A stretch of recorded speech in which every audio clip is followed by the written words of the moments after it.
O que é? O que é? O que é? O que é? O que é? O que é? Que é? O que é? O que é?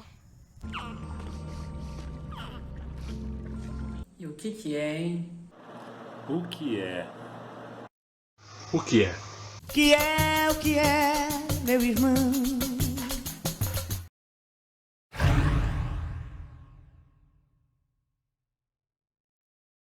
Boa tarde a todas, a todos e a todes. Estamos iniciando aí mais um episódio, o episódio 4 do História em Diagnóstico, projeto de extensão coordenado pelo professor Igor Klein Belchior. E hoje nós temos aqui um convidado especial para debater uma temática especial, muito importante, né? O episódio do História em Diagnóstico hoje, né, tem como objetivo debater o que é história da educação e o que ela tem a nos dizer no bicentenário da independência. Para falar um pouquinho sobre essa temática, para a gente poder debater aqui de uma forma bem prazerosa, nós convidamos o nosso querido professor Luciano Mendes de Faria Filho, professor da Universidade Federal de Minas Gerais e coordenador do portal do Bicentenário. Luciano, muito obrigado por aceitar o nosso convite, uma boa tarde, mas dá uma boa tarde para o pessoal, mas eu vou falar ainda mais de você ainda. Boa tarde, Cássio. Boa tarde a todas, a todos, a todos. Boa noite, bom dia, né? Depende de que hora que a pessoa vai entrar aí para acompanhar, mas é um prazer imenso estar aqui e queria cumprimentá-los pelo programa. Acho que é super importante a gente ter programas como esse, que divulga a ciência, ciências humanas e sociais, particularmente a história. Então, super parabéns e é um prazer estar aqui. Ótimo, Luciano. Vamos apresentar aqui eu tenho que fazer um resumo, tá, Luciano, do seu currículo, mas é assim, é grandinho. O Luciano é uma grande referência da história da educação aqui no Brasil, nos últimos 20, 25 anos, 30 anos até, né, Luciano? Mas vamos lá, né? O professor Luciano possui graduação em Pedagogia pela Universidade Federal de Minas Gerais, mestrado em Educação pela Universidade Federal de Minas Gerais também, e doutorado em Educação pela Universidade de São Paulo. É professor titular da Faculdade de Educação da Universidade Federal de Minas Gerais e participa da coordenação do projeto Pensar a Educação, Pensar o Brasil, 1822-2022, e do portal do Bicentenário, iniciativas desenvolvidas em rede por várias instituições universitárias brasileiras. Foi secretário regional da Sociedade Brasileira pelo Progresso da Ciência, de Minas Gerais, no período de 2019 e 2020 a 2020. O Luciano, então, tem um currículo vastíssimo, todo um know-how e um cabedal de produção importante na área da história da educação. Eu estava até conversando com ele aqui antes de iniciarmos nessa live, eu estava falando da bibliografia dele e de alguns livros que eu tenho aqui em posse dele. Eu falei para o Luciano que eu sou um fã dele, acompanho o trabalho, a produção dele acadêmica e faço um pouquinho o uso também das suas obras nas nossas pesquisas que realizamos aqui em campanha. E gostaria até de participar desse esforço, né, que ele tem tido nos últimos anos, né, nas últimas décadas, de trazer o importante historiador Edward Thompson para o debate da história social da educação, que, aliás, é um dos objetivos do nosso grupo de pesquisa, o GRUISED, que está em parceria especial nesse episódio aqui do História em Diagnóstico, né? O nosso grupo de pesquisa em História Social da Educação, discursos, práticas e experiências coletivas e organizacionais. O Luciano, além disso, ele organizou livros importantes desse debate, tanto historiográfico quanto educacional. Esse nas Dobras de Clio também foi importante, que é muito conhecido, Luciano sabe disso, mas para o público muito conhecido no debate historiográfico. Em relação aos grandes nomes da história social, trazendo para o debate educacional. E outros livros importantes, eu até esqueci de comentar com você, Luciano, de umas obras que foram lançadas agora sobre a história da educação em Minas Gerais, lançada pelo FMG, e eu ainda não tenho, eu baixei a versão gratuita PDF, não sei se tem a versão física, mas eu tenho um antigo, que tem o mesmo nome, só que o mais antiguinho. Esse foi lançado, acho que também por volta dos anos 2000, sim. Antes. E muitas que nos acompanham aqui, conhecem esse famoso livro também, 500 anos de História da Educação no Brasil, foi lançado no ano de 2000, também contando com a participação na organização do nosso querido Luciano. Então, assim, hoje o convidado é muito especial para estar dialogando aqui com a gente sobre o que é história da educação e o que ela tem a nos dizer sobre o bicentenário da independência. Luciano, desculpa eu falar demais, então eu vou passar a palavra então para você e fique à vontade para fazer a sua explanação. Ô, Cássio, muito obrigado. Obrigado pela apresentação, aí pelas apresentações das obras e tudo. Eu ia falar com você, fique à vontade, a casa é sua. Então, muito obrigado. Eu no âmbito, sobretudo, do portal do Bicentenário, mas também no Pensar em Educação, a gente foi adquirindo o hábito também de fazer um audiodescrição para quem tem dificuldades de visão, né? Então, eu gostaria de fazê-lo, manter essa tradição aí, recém-adquirida.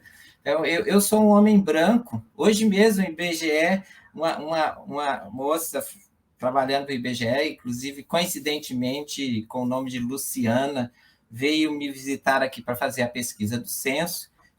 Uma das perguntas foi essa, né? Qual a sua cor? Enfim, apesar de ter uma mãe negra, um pai branco, a família é muito dividida, eu sempre me classifico como branco do ponto de vista da pele, e é isso, né? Mas eu sou, então, um homem branco, tenho uma barba grisalha, assim, fechada, grisalha, o cabelo é preto, mas tem uma careca já bastante pronunciada, os cabelos estão caindo antes de ficarem brancos, a verdade é essa. Eu estou usando um óculos, e esse óculos tem uma armação escura, assim, preta. Estou usando uma camisa branca, uma camiseta, e veio em homenagem ao evento, porque é uma camiseta da independência, sobre o bicentenário da independência, feito pelos colegas da Universidade Federal de Pernambuco, que fizeram um trabalho super legal lá, produziram um vídeo documentário, produziram também uma exposição virtual que pode ser encontrada no Centro de Educação, na página do Centro de Educação, e brevemente no portal do Bicentenário, com essa pergunta: independência de quê? Né? Então, eu estou usando uma camisa aqui em homenagem, a camisa é branca. E ao fundo tem uma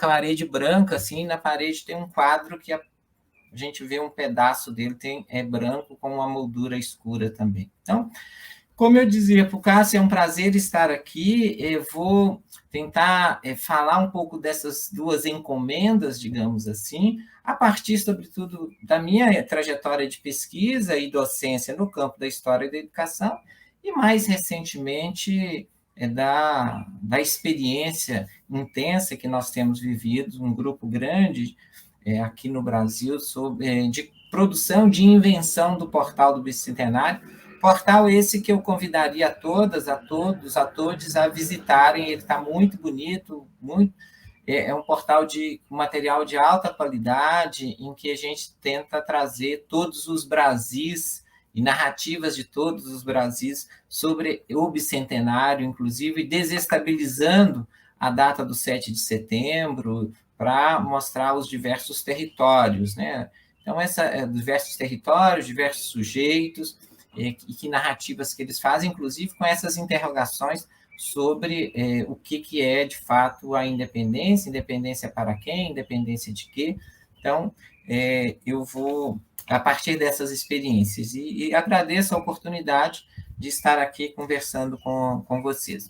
O que é a história da educação? Isso foi a indagação inicial do Cássio para mim. Eu diria que a história da educação, dentro ela é parte das ciências humanas e sociais, ela pode ser uma especialização da história, né, na área de conhecimento histórico, que é um discurso regrado, metodológico, rigoroso, baseado em fontes, né, e, aliás, tem um vídeo nesse canal sobre fontes, que é muito bom, vale a pena ver. Então, sobre fontes, uma interrogação sobre essas fontes, e aí, a partir daí, a produção, então, de um discurso regrado, metodológico, fundamentado, uma narrativa que, a partir das fontes, o diálogo com as teorias, no debate entre os pares e os ímpares, com debate com os interlocutores mais gerais, vai se estabelecendo como, digamos, um discurso verossímil sobre determinados fenômenos a que a gente chama hoje de educação, né?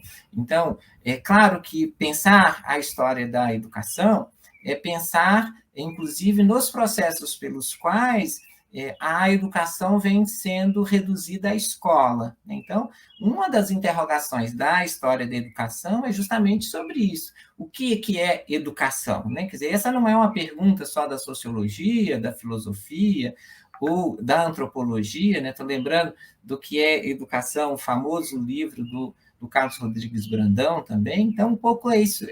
É uma interrogação que a gente faz. A educação, a ideia de educação não permaneceu a mesma ao longo da história, e nos últimos 200 anos, eu vou falar um pouco disso, cada vez mais veio se tornando sinônimo educação e escola. E essa é uma das tarefas importantes da história da educação, é demonstrar que a escola ou a educação em sua forma escolar é uma das modalidades, uma das dimensões, um dos vetores para se pensar a educação, né? É claro que a forma escolarizada hoje tem um peso, uma importância muito grande, sobre isso eu vou falar daqui a pouco, mas, de início, já é preciso dizer que a história da educação não é a história da escola apenas, né? Inclui a história da escola, mas é uma interrogação no passado, sobre o passado, no presente, né?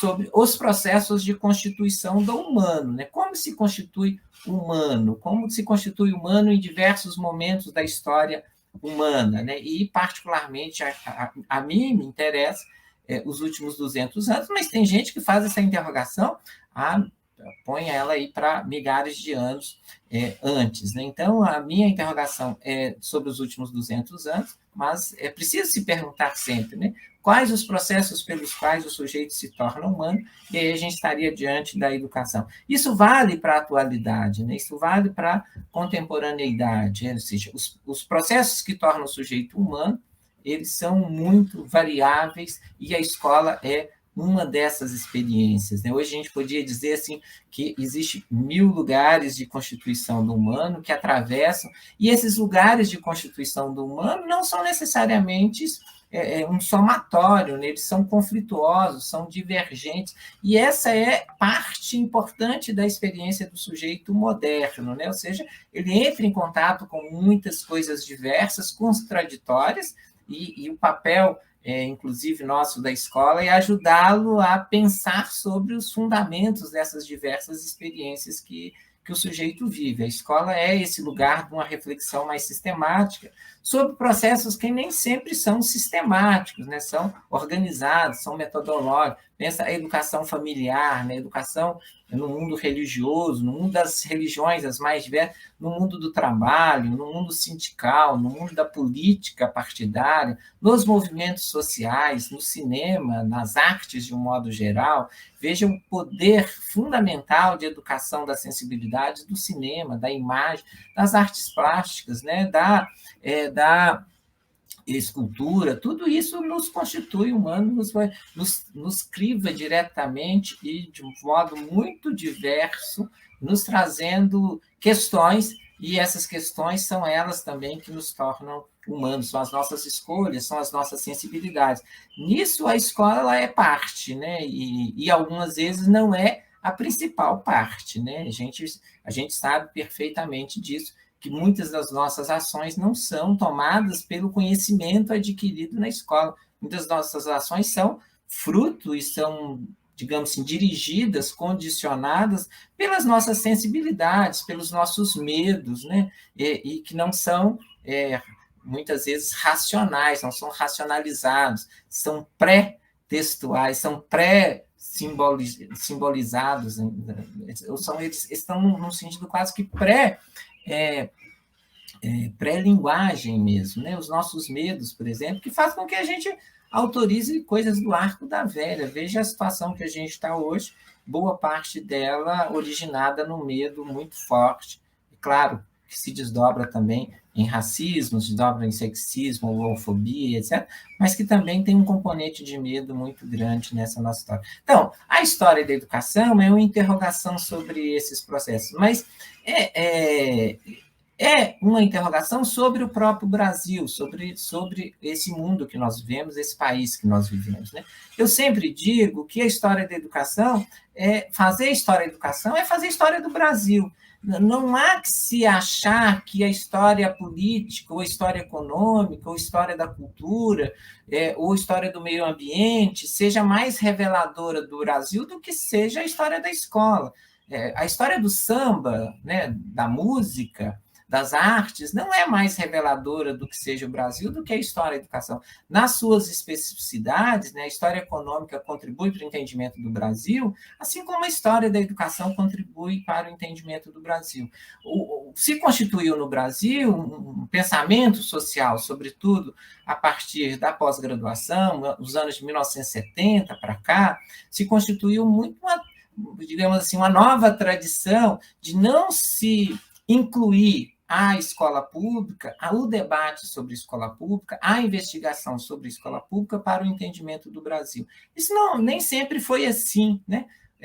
Nem sempre foi assim. Os nossos grandes pais fundadores, mães fundadoras da sociologia, da história, da filosofia no Brasil, todos eles tinham um apreço muito grande pelo debate sobre e pelo estudo da educação, e particularmente da educação escolar.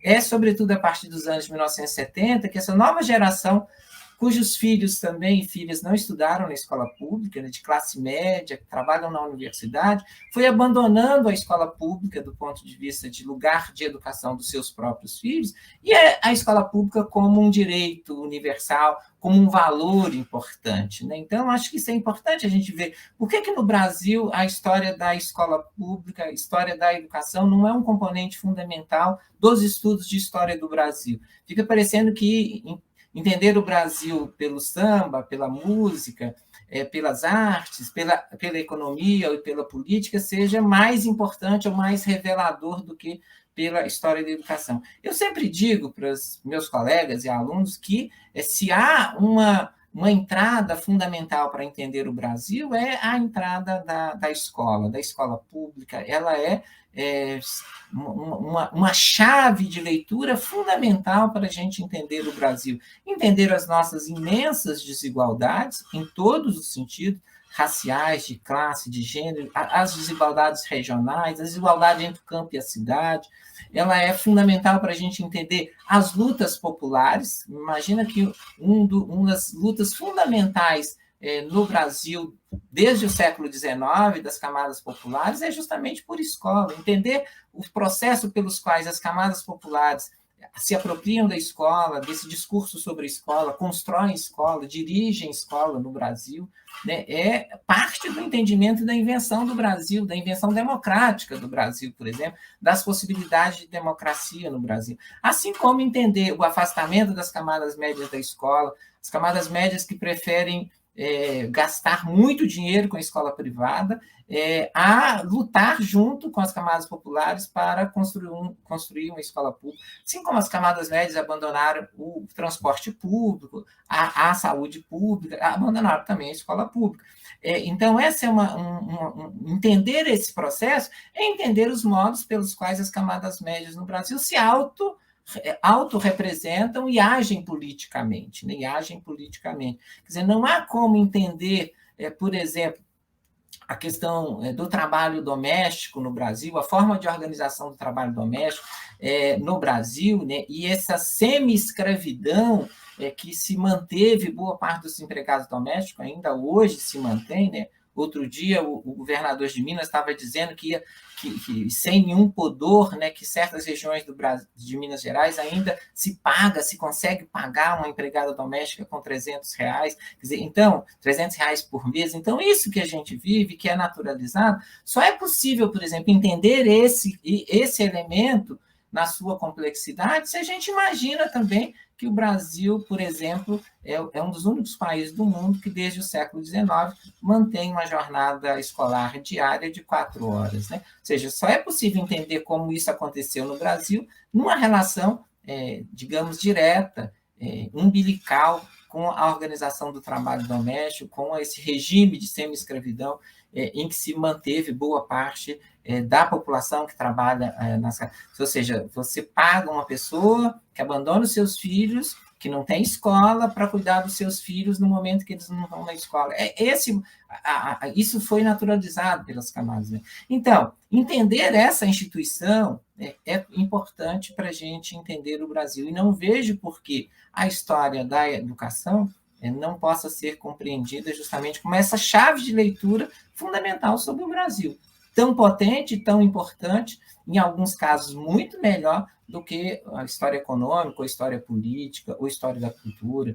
Enfim, isso me parece uma questão importante para a gente discutir, sob pena da gente, digamos assim, desprezar no pensamento sobre o Brasil, nas interrogações sobre o Brasil, da mais capilar, da mais importante, da mais acolhedora, da mais inclusiva instituição pública desse país, que é a escola pública. Então, a história da educação que eu penso, que eu faço, que eu defendo, que eu instigo a que as pessoas façam, é essa interrogação sobre o Brasil a partir da educação, particularmente a partir da escola.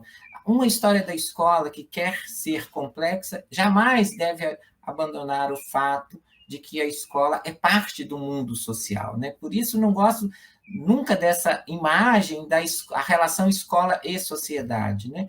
É impossível pensar a escola fora da sociedade, é impossível pensar a sociedade contemporânea, sobretudo a partir do século XIX, sem escola. Né? Então, portanto, não há que se separar a escola da sociedade, ou o Estado da sociedade. Né?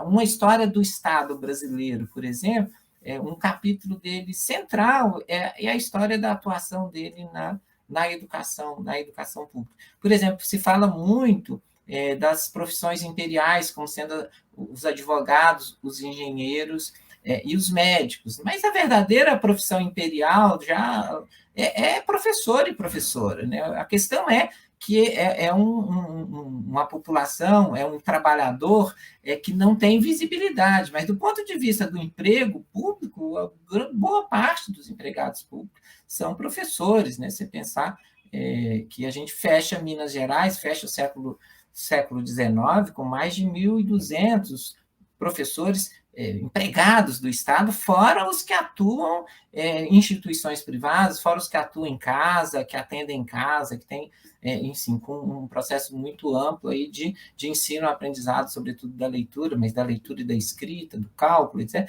Então, veja, falar assim, a verdadeira profissão imperial, do ponto de vista da sua capilaridade, da sua importância social, política, do seu entranhamento, né, na vida das pessoas, eu diria claramente que são professores e professoras, né, professoras, sobretudo, no final do século XIX. Então, história da educação, para mim, é isso, é uma interrogação sobre o nosso passado a partir do presente, das questões que nos trazem o presente, é uma história do Brasil vista a partir da escola, como eu sempre insisto, que existe história do Brasil vista a partir da política ou da música. E existe tentativas de fazer livros didáticos, por exemplo, que tenta trabalhar com essas várias dimensões. Mas nunca... Os livros didáticos sempre jogam na sombra boa parte da história, porque é impossível fazer um livro didático ou um livro de história do Brasil que abranja toda a história do Brasil, a história toda, e de todos os Brasis. Né? Não por acaso, boa parte dos nossos livros de história da educação brasileira, de história do Brasil, de história política do Brasil, são centrados em certas regiões, notadamente no eixo Rio-São Paulo, eventualmente Minas, Rio Grande do Sul, algumas vezes pegando alguns estados como a Bahia ou Pernambuco, então, mas joga na sombra quase todas as outras histórias, as outras regiões, etc. E mesmo dessas regiões, a história, como síntese que trazem os nossos livros didáticos, têm mais sombra, se a gente pudesse ser mais sério, elas têm muito mais sombra sobre a história do Brasil do que luz, né? Então, elas partem de certos elementos, mas que o autor, ou que a editora, que a escola considera mais relevante, mas ali não está a história toda, não está toda a história, e não é por defeito desses livros, é por impossibilidade de fazê-lo, né? Então, acho que essa é uma... Então, eu considero, então, em primeiro lugar, um pouco respondida, do meu ponto de vista, a primeira pergunta. Segunda o que a gente tem a dizer sobre o bicentenário, né? Queria responder essa pergunta com duas entradas, assim.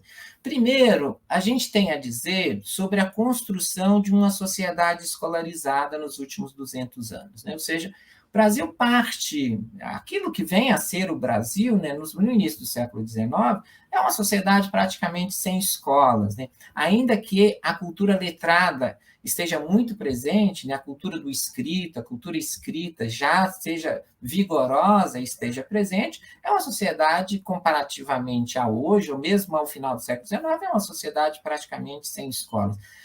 A questão dos sujeitos que não sabem ler e escrever é a normalidade, né? A normalidade é isso. Por isso também o nosso voto no século XIX é censitário, porque se em 1824 a Constituição definisse que o voto, né, e as legislações posteriores sobre o voto, definisse que o voto fosse por quem soubesse ler e escrever, ia reduzir muito mais ainda o número de votantes, como as pesquisas mostram já para o final do século XIX, a lei eleitoral, né? Ou seja, era a normalidade o sujeito não ir à escola, não saber ler e escrever, tinha contato com a cultura do escrito, a cultura escrita, por meio de audição, em boa parte das vezes, por meio via panfletos, sobretudo ali depois da instalação da imprensa, e, sobretudo, no debate em torno ali do que vai construir como a possibilidade de independência. Enfim, as pessoas veem isso, escutam isso muito mais do que leem, né? Porque o número de leitores é relativamente pequeno, ainda que seja crescente, né? Ou seja, a partir do início do século XIX, isso vem do século XVIII, certamente, esse crescimento, mas a partir do início do século XIX, e se transforma numa espécie de política pública cada vez mais possante, mais potente, com legislação própria, com estrutura própria, né? Por isso eu falava a questão do Estado, uma estrutura de Estado fundamental que é construída no século XIX, ou seja, o Estado vai se ossificando, o Estado vai se estruturando, atuando no campo da educação, né? Atuando no campo da educação, muito mais do que em várias outras áreas. Então, por isso, a história do Estado é a história também da atuação, da forma como ele atua na educação. Ou seja, querem dizer que a escola o Estado não precede a escola, né, no século XIX. O Estado é construído ao construir escolas, ao construir essas estruturas. Então, há uma contemporaneidade entre a construção da escola e a própria construção do Estado, de tal forma que há certas mazelas da escola pública, também mazelas do próprio Estado Nacional, e a gente vê isso até hoje, né? Certos problemas nossos da escola pública são problemas do próprio Estado, ainda que é sempre necessário falar que o Estado não existe genericamente, né? Não é um ente que paira acima das relações sociais, ele é parte das relações sociais, quem atua, quem faz o Estado, né?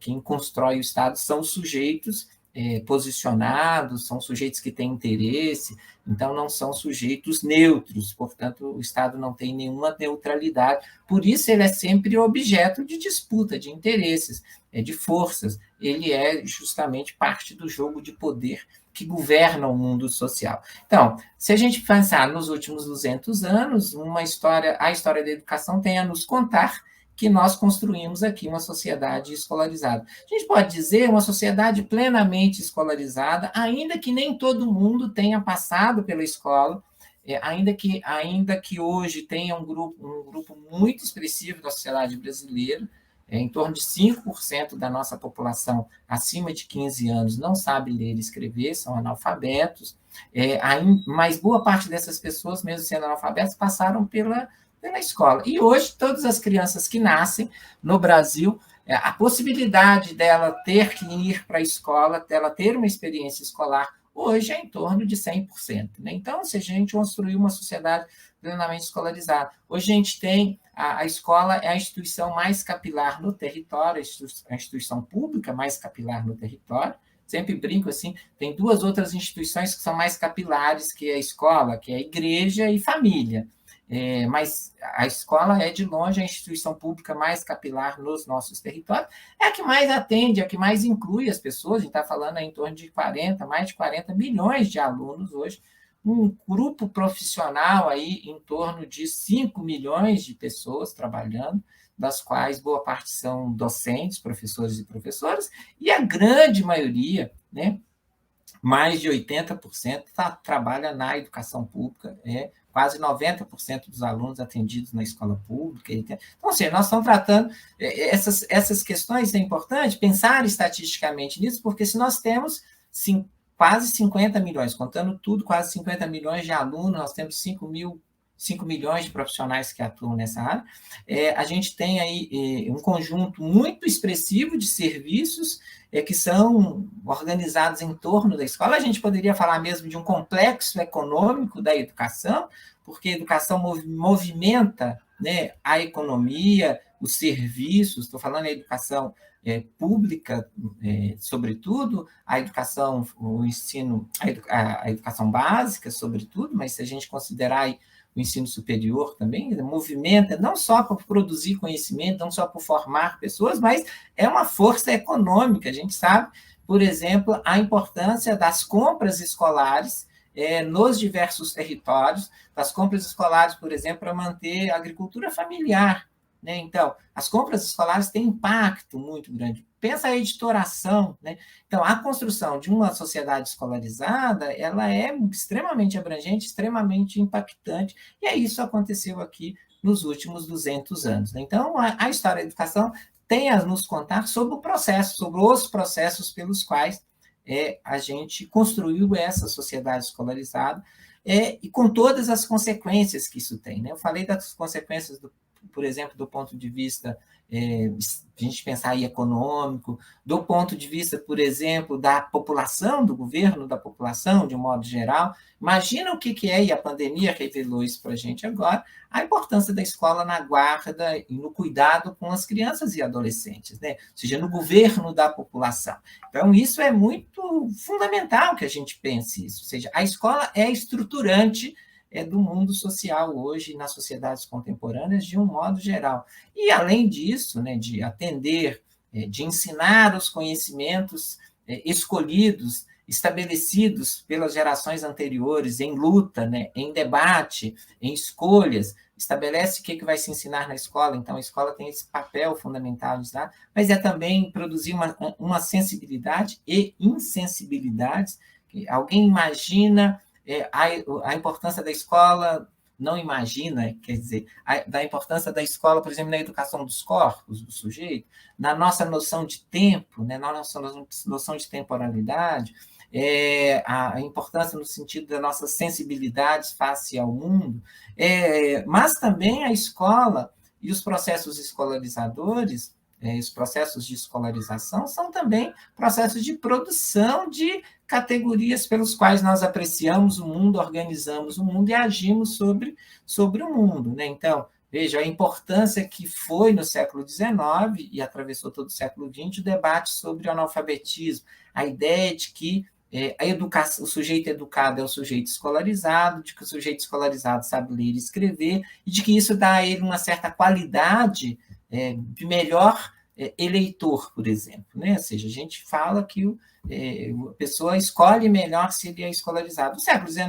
inventou essa ideia e proibiu o analfabeto de votar, por exemplo. E a gente construiu uma representação muito forte em relação a isso, de tal forma que a gente critica muito quando o Tiririca vai se candidatar, porque o Tiririca é um palhaço que mal sabe ler e escrever, mas não critica o Sarney, o Fernando Henrique Cardoso ou vários outros doutores, e como se o Tiririca fosse mais prejudicial à República, à população, do que o Tiririca. Então, como se o Tiririca fosse mais prejudicial do que o Sarney, do que o Collor, do que o sujeito que está aí hoje, e os seus áuricos, que são todos eles formados no ensino superior. Né? Então, a gente inventou essa ideia e está difícil desinventá-la, né? Está difícil dizer que a escola não é necessariamente esse lugar que dota o sujeito de melhor tirocínio, como dizia no século XIX.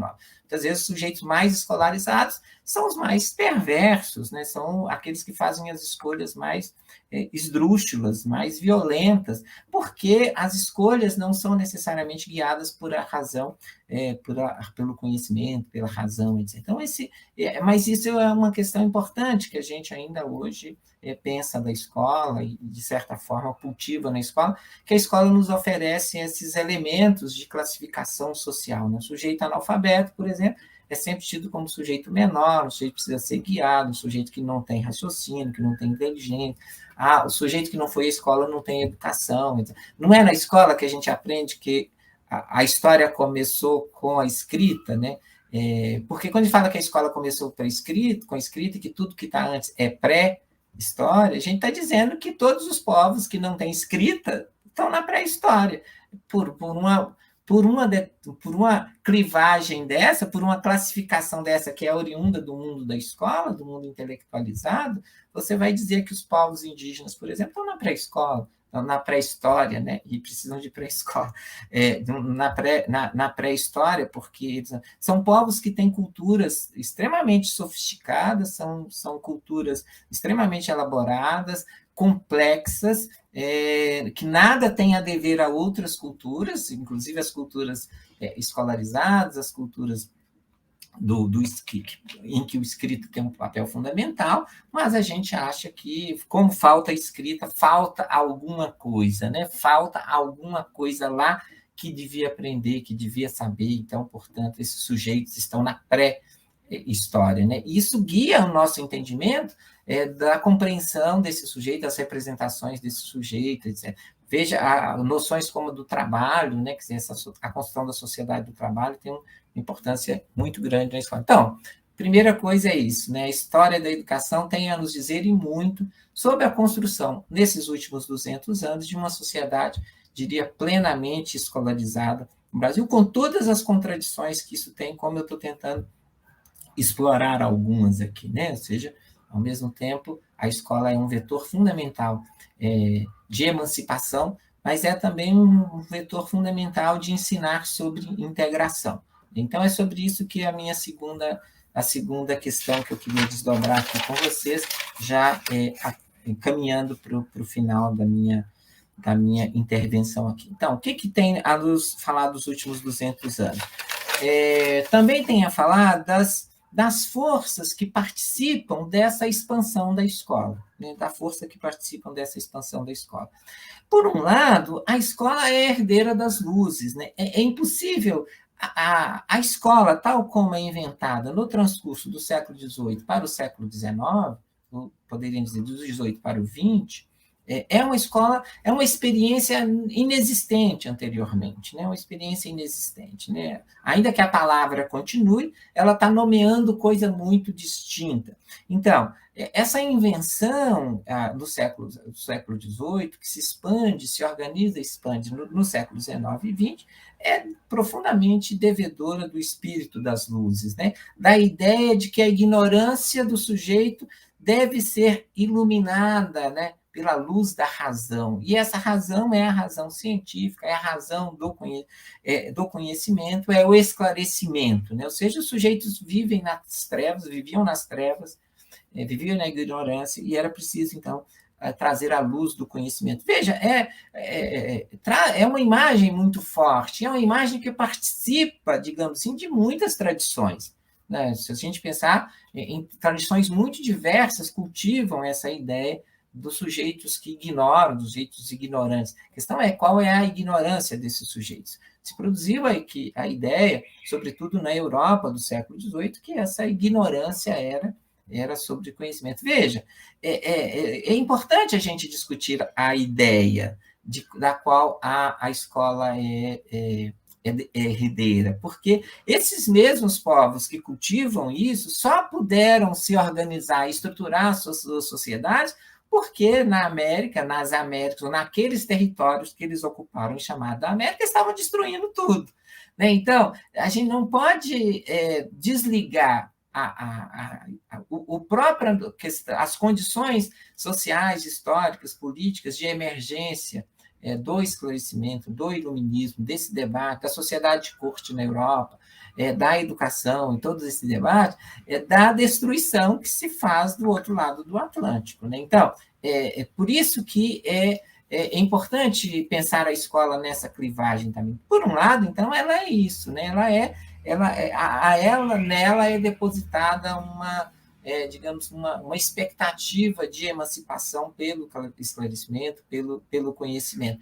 Claro que com Nietzsche, com Freud, com o século XX, sobretudo nessas duas chaves, a filosofia, a psicanálise, as ciências humanas e sociais vieram construindo, claro, uma outra vertente, o Marx, mas o Marx nesse sentido, era também muito, muito iluminista, né?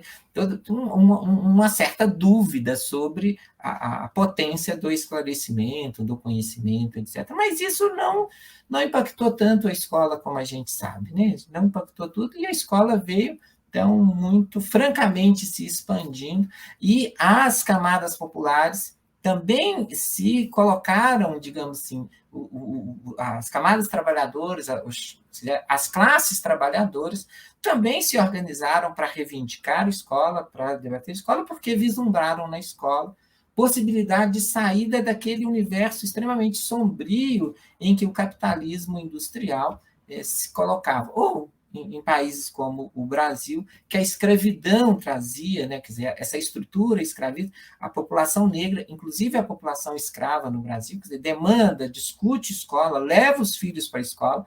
Nunca é demais lembrar que várias pesquisas têm demonstrado, no caso de Minas Gerais, por exemplo, que boa parte do alunado da escola pública é um alunado negro, né, pardo, preto.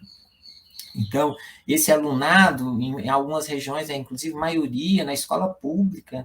Então, que certos agrupamentos, por exemplo, agrupamentos profissionais, mandam muito mais seus filhos à escola do que outros. Tem várias pesquisas revelando isso, que as camadas populares, que a camada trabalhadora, que a população negra busca a escola, defende a escola, inclusive como signo da liberdade, né? Então, esse debate foi se estabelecendo no século XVIII, no século XIX, ali, em torno da independência, ele era muito forte, ele era um fator importante para boa parte dos intelectuais, dos professores, intelectuais que boa parte eram professores públicos, né, que participavam ativamente das sociedades literárias, filantrópicas, políticas ali, até meados do século XIX, eles defendiam fortemente a escolarização como fator de emancipação, como fator, inclusive, de garantia da independência nacional, como nessa relação aí entre independência pessoal, individual e a independência coletiva.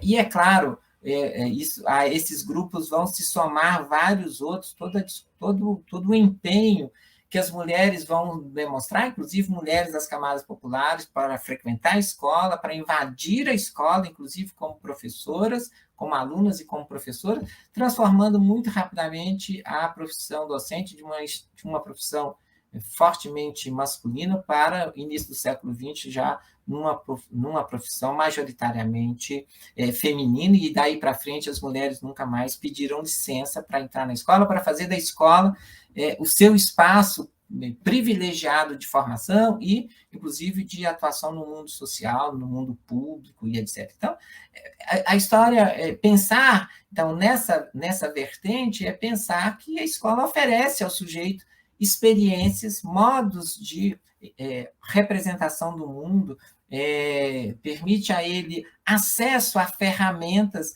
mentais e ferramentas tecnológicas para que ele desbrave o mundo social, o mundo da cultura, entre nesse mundo, atue nesse mundo, aprenda formas diferentes do que ele jamais imaginou. Eu sempre falo da importância, por exemplo, das escolas normais para as meninas, já no século XIX, meninas, a Escola Normal de Ouro Preto, por exemplo, tinha meninas de vários municípios, de vários estados brasileiros, que vinham das suas famílias as mais diversas e se encontraram ali naquele mundinho de Ouro Preto, no mundinho da escola, e a partir dali travaram conhecimento sobre possibilidades mil de ser mulher no mundo, de atuar no mundo, e quando voltavam, fizeram um escarcéu, né? Mudaram a face em boa parte da sociedade brasileira nos últimos 100, 150 anos, com uma entrada maciça, por exemplo, na educação, na escola, no mundo social, no mundo do trabalho doméstico, do mundo do trabalho não doméstico, né, que é sempre bom lembrar que as mulheres pobres sempre trabalharam muito e sempre trabalharam muito fora de casa, inclusive. Né? O que a escola vem a oferecer também é uma outra oportunidade de um trabalho fora do universo,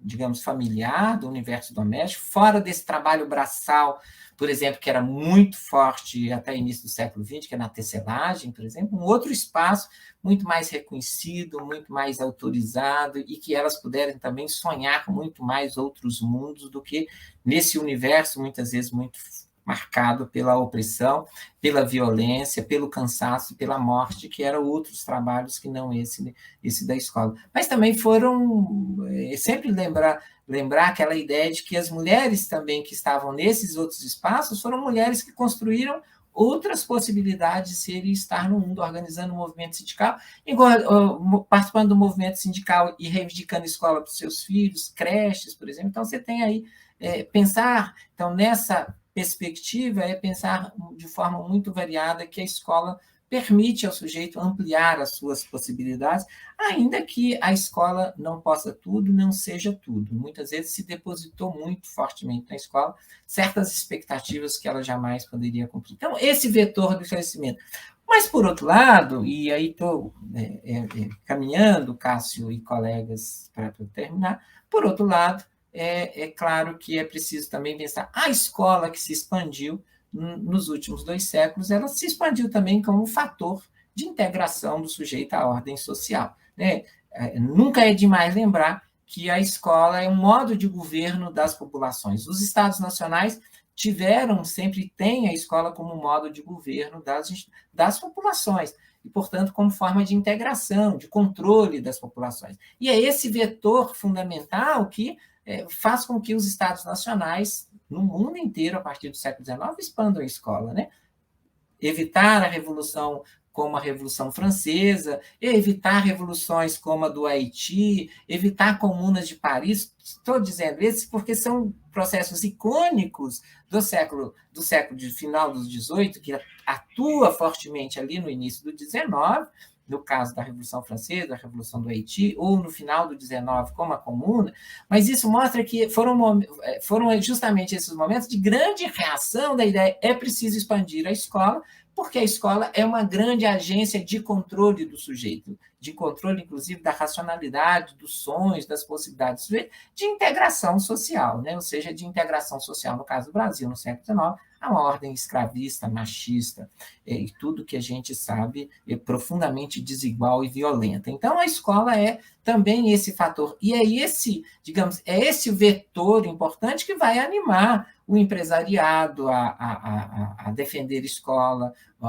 boa parte da intelectualidade dos políticos que atuam no aparelho de Estado, né, no mundo do Estado, defendendo política, que as mulheres eram professoras, mas eram sempre os homens que definem a legislação, porque é sempre bom lembrar que até a década de 30, no Brasil, mulher não podia ir por parlamento, não podia ser eleito, não podia votar, então tudo isso são os homens esses homens pensam, boa parte das vezes, a educação como fator de integração. E a expansão da escola, como dizia o Antônio Carlos, é um fator, a ideia de fazer a revolução antes que o povo a faça. Né? Se expandir a escola é fator contra-revolucionário e é modos de integração. E a gente sabe o quanto a escola funciona nessa chave também. Né? Ou seja, essa chave contraditória, essa chave tensa, ou essas duas chaves tensas, que eu acho que precisa, no mínimo, a gente acionar quando pensar a expansão da escola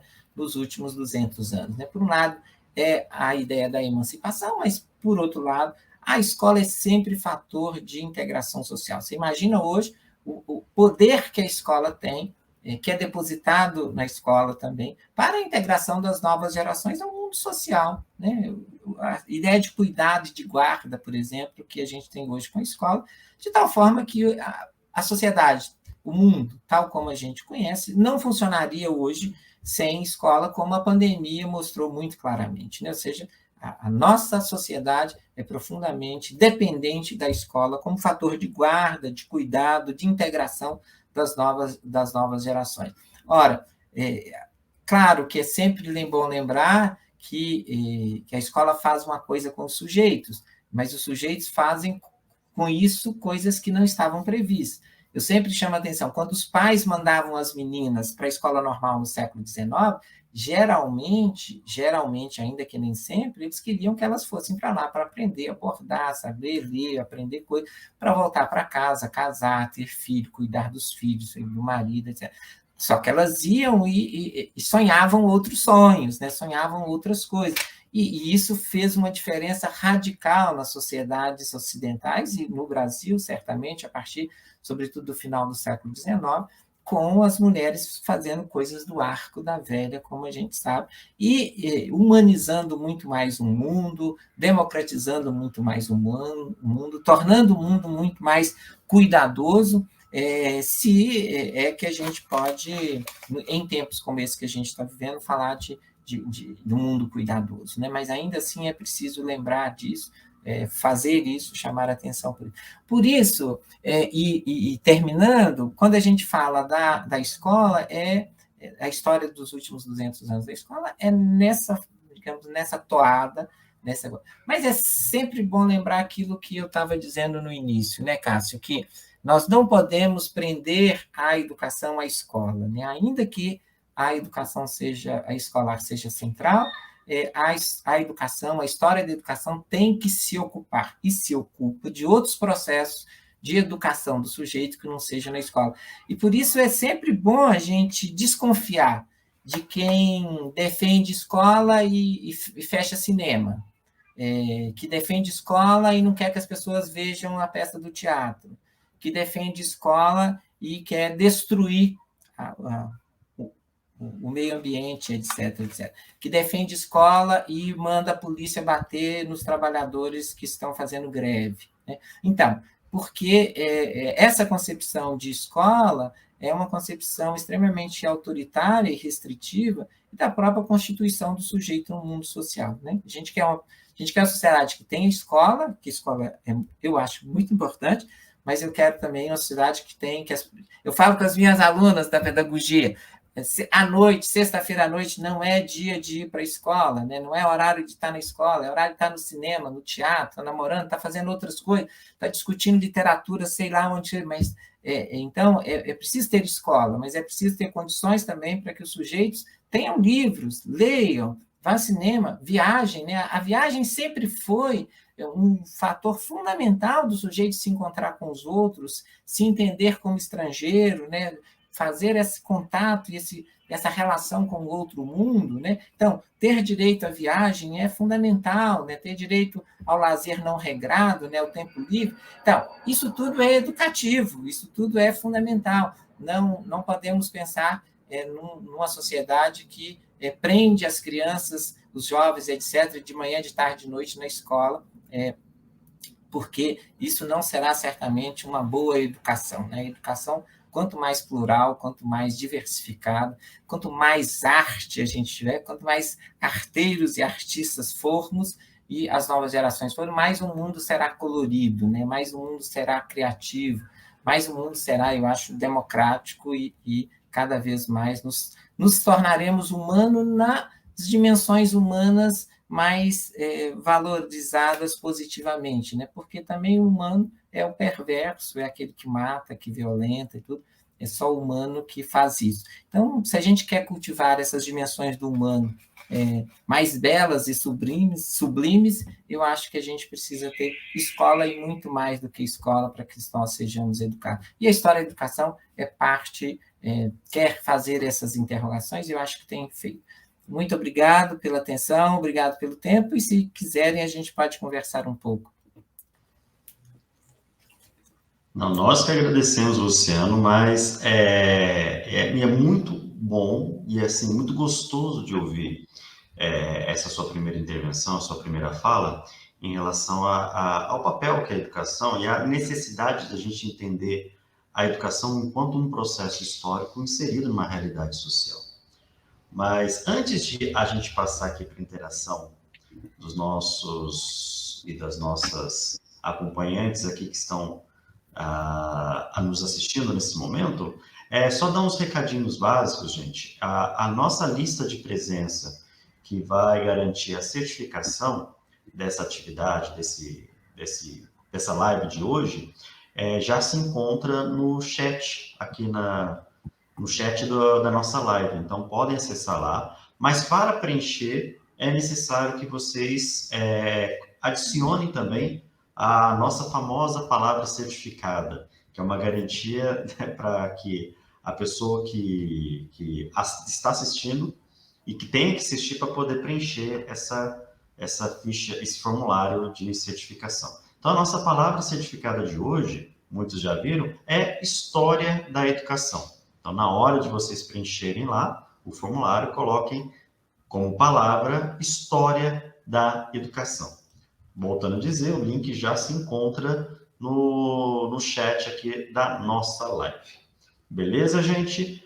Aqui a gente gostaria também, já para conferir aqui a participação dos nossos colegas, das nossas colegas, tem algumas perguntas e algumas intervenções, e a primeira é do nosso camarada, o professor Elvis, aqui também da unidade, é o vice-diretor da nossa unidade da UENG aqui em Campanha.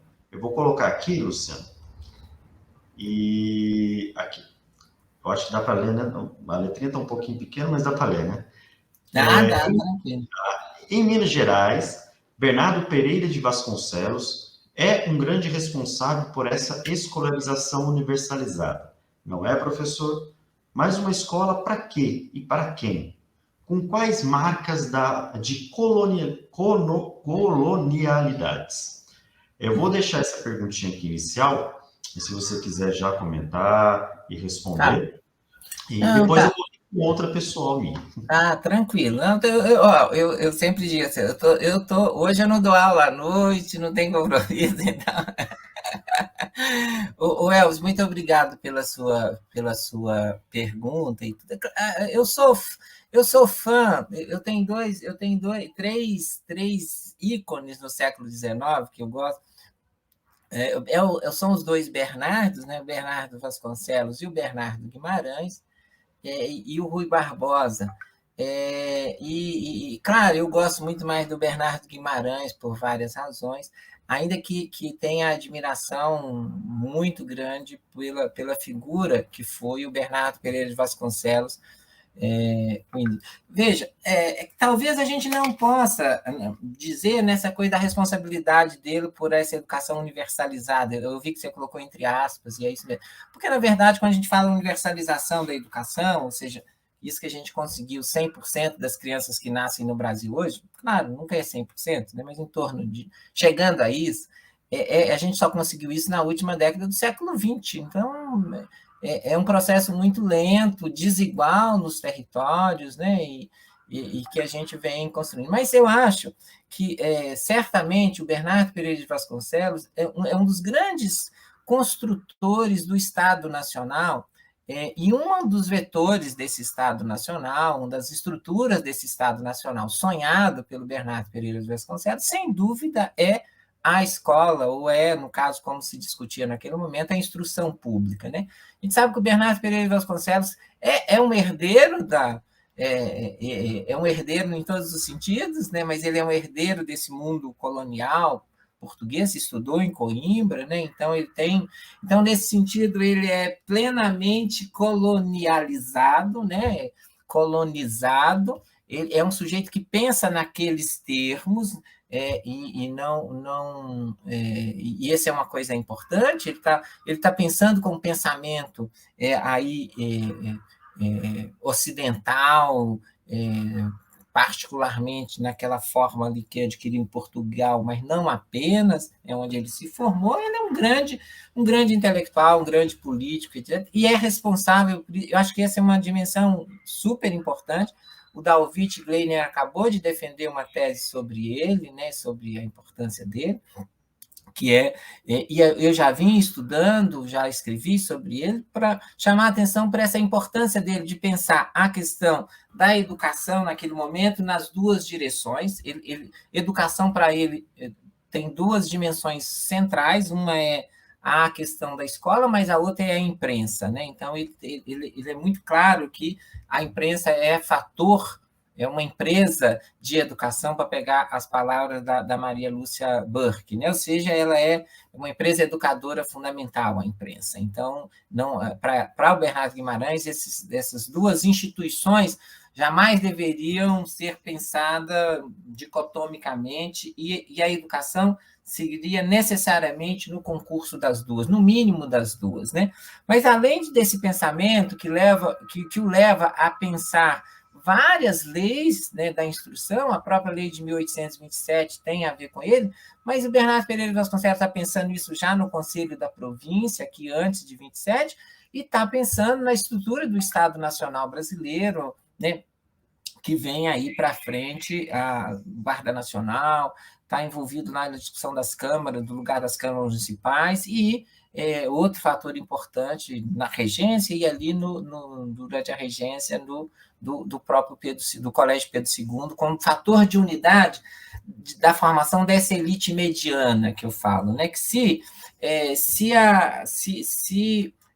havia a ideia de que nas escolas superiores, né, fundadas nas primeiras décadas do século XIX, a gente formaria a elite da elite, né? Aquela elite que anteriormente estava indo para a Europa, passa, então, a ser formada no Brasil. Esse era um sonho, né, de ser unificada, de ser organizada a partir desses cursos. O Bernardo Pereira Vasconcelos vai pensar, olha, mas não é essa elite que faz o Brasil, não é essa elite que constrói o Brasil. Na verdade, a elite que constrói o Brasil é aquela elite regional que vai para os ginásios, né? Então, a ideia de ter um ginásio, de ter um colégio, Pedro II, que será, digamos assim, unificador, ou tentará padronizar a formação das elites regionais, ao ser mimetizado, né, em cada província, é uma ideia muito importante para pensar a própria unidade do império, né? Então, Bernardo Pereira de Vasconcelos ele tem esse papel, digamos, duplo de agitador, se a gente pode dizer assim, né? Eu estou tomando aqui, estou usando essa expressão com uma licença poética, né? Porque a ele é atribuída aquele famoso discurso de que fui liberal até que era necessário ser liberal, agora sou conservador, etc.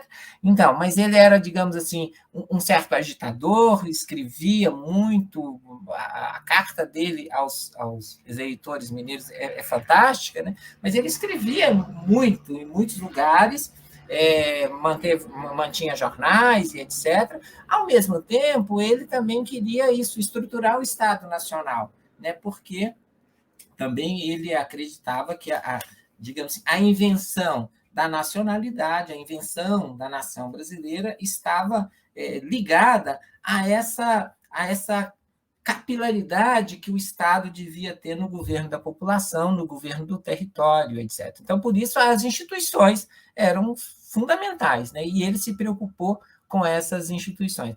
Para quem essa educação? Claro que, desde a Constituição, está falando os cidadãos têm direito à escola, não é que eles têm direito, né? A escola, a instrução vai ser gratuita, e depois começa-se a discutir, já nos anos 30, sobre a obrigatoriedade em certos limites. Mas a gente está falando, obviamente, que esses sujeitos, se nós só chegamos a colocar todas as crianças na escola no final do século XX, isso nos dá um parâmetro para pensar 200 anos antes, ou seja, a escola que estava sendo pensada era uma escola extremamente reduzida para grupos muito pequenos.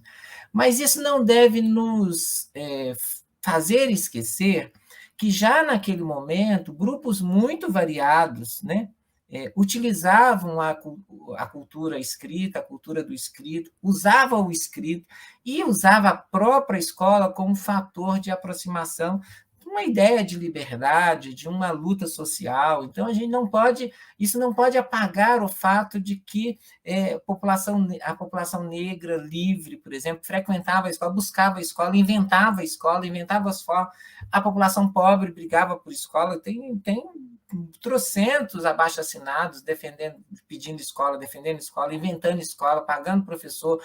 A gente não deve deixar de imaginar que cada vez mais vai se pulsando muito no ritmo também dessa cultura escrita, dessa cultura escolarizada, como um fator importante, como objeto de valor, não só valor de ostentação, né, como a estante do desembargador que caiu na cabeça dele lá recentemente, não é só de ostentação, é fator de luta social, né?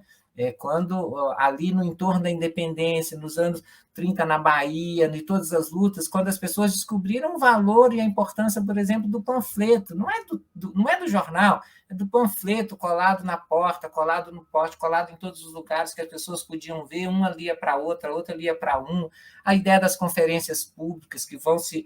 Então, isso tudo, eu acho que vai construindo um mundo extremamente complexo em torno também da escola, do objeto escrito, a entrada das mulheres nesse mundo, né? Primeiro das meninas como alunas e depois das mulheres como professoras, e aí toda essa transformação. Eu estou querendo dizer assim, ainda que a escola, de fato, nós tenhamos só chegado a todas as crianças no final do século XX, com uma luta ardorosa dos movimentos sociais, e do movimento sindical, não foi dádiva nenhuma. Desde o século XIX, a população passa a pulsar aí também, né? Passa a demandar, passa a brigar, passa a disputar essa escola. E não é à toa que vai surgir, já no século XIX, em Minas, por exemplo, surgir escolas noturnas em vários lugares, as pessoas estão demandando, ainda que as condições, gente, de trabalho, de vida dessas pessoas sejam as piores possíveis, né? Assim, os meninos têm escola noturna, mas não vai, porque está desgraçado, trabalhou o dia inteiro, 14 horas, 15 horas. Os meninos têm escola, mas os meninos não têm calçado, não têm roupa, não tem choveu, não tem. Sabe? É claro, mas a gente não pode fazer como a historiografia elitista faz, que é culpabilizar as camadas populares por não ir à escola. Tem escola, mas eles não frequentam. O que os pais falavam no início do século XX? Olha, tem escola, mas ela só funciona num horário e eu preciso do menino para fazer a colheita comigo. Como é que nós vamos fazer? E aí a escola não muda, a escola não se adapta, a escola não... E aí todo mundo culpabiliza os pais que tiram as crianças para colocar... Enfim, quando eu tenho falado muito isso, quando você tem, no Brasil hoje, 30 milhões de pessoas passando fome, você vai falar que as crianças não vão bem na escola? Quer dizer, quem está passando fome tem condição alguma de ir bem na escola e etc., acompanhar filho bem na escola? Quer dizer, então, a gente não pode negligenciar essas dimensões objetivas que muitas vezes impedem a realização dos sonhos das pessoas, né? O fato das pessoas... A gente sabe, muita gente já sonhou até hoje entrar na universidade, fazer na universidade, etc. Mas, assim, a universidade não queria esses sujeitos, né? Não queria. Lembro que eu queria fazer engenharia quando saí do Cefet, mas não existia um curso de engenharia na Federal que funcionava à noite.